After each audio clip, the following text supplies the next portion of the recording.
ဘာကီနာဖာဆိုနိုင်ငံအတွက်ဆူတောင်းခြင်း116ခုမြောက်သောဇာလံအပိုက်ငယ်1မှ3ထာဝရဘုရား၏တရားလမ်း၌မလွဲမတိမ်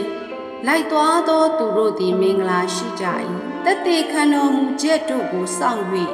ကိုယ်တော်ကိုစိတ်နှလုံးအကျွေးမဲ့ရှာသောသူတို့သည်မင်္ဂလာရှိကြ၏ထိုသူတို့သည်ဒုစရိုက်ကိုမပြု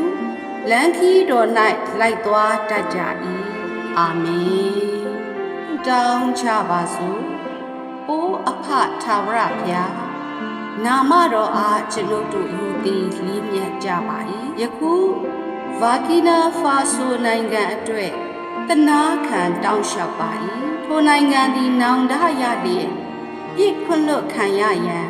တိုးဝင်တတ်ကြစေမူပါနိုင်ငံသားတိုင်းစိတ်နှလုံးပါလျက်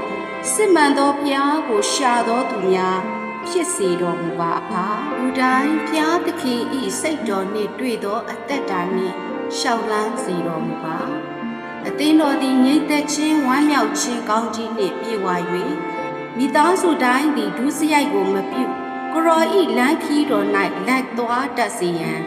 တွင်တင်လမ်းပြပါမည်အကြောင်းသခင်ယေရှုနာမ၌ဆုတောင်းပါ၏အာမင်